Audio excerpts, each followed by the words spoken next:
सुबह प्राप्त हुआ। भारतीय जनता पार्टी के वरिष्ठ नेता जो 5 बार विधायक रहे, 3 बार मंत्री रहे और सांसद कांगड़ा चंबा लोकसभा क्षेत्र से रहे, ऐसे हमारे किशन कपूर जी नहीं रहे।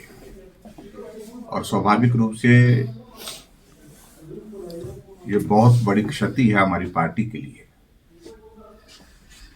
और पार्टी के साथ साथ परिवार के लिए तो बहुत बड़ी क्षति है ही है। किशन कपूर जी गद्दी कम्युनिटी से संबंध रखते थे, लेकिन उसके बावजूद वे हर वर्ग के लिए काम करने का उनका स्वभाव रहा है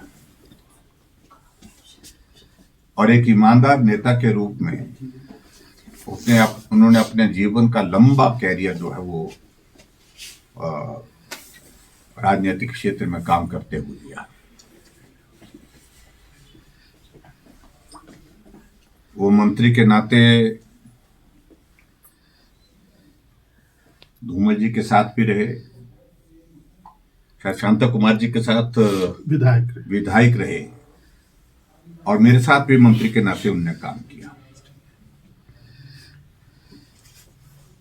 और मैंने इस बात को देखा कि कैबिनेट में विशेष तौर से जो बहुत टिपिकल और बहुत ऐसे क्रिटिकल इश्यूज पर जहां अध्ययन करने की आवश्यकता होती थी, उस पर वो अपनी बात कहते थे और अध्ययन करके आते थे।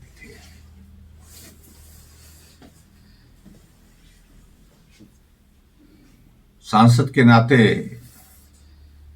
जब उनको चुनाव लड़ने के लिए पार्टी ने निर्धारित किया तो लगभग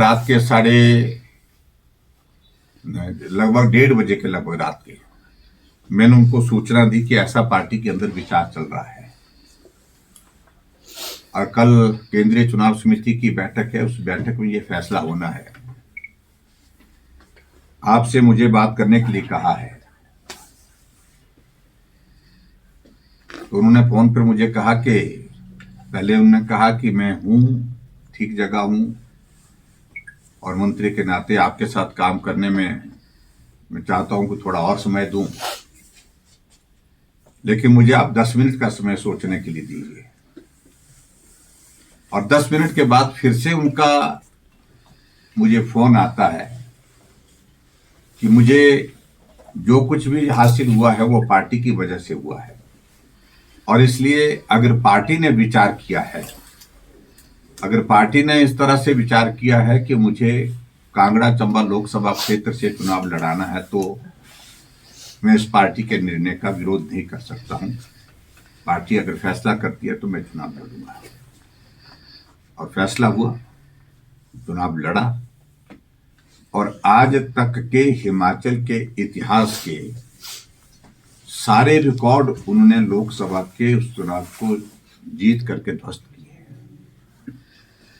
शायद उनका जीत का मार्जिन 4,80,000 के करीब था, 75,000 के करीब था, जो हाईएस्ट मार्जिन अभी तक हिमाचल प्रदेश का रहा है। इसलिए स्वाभाविक रूप से एक साथी के नाते, एक पार्टी के नेता के नाते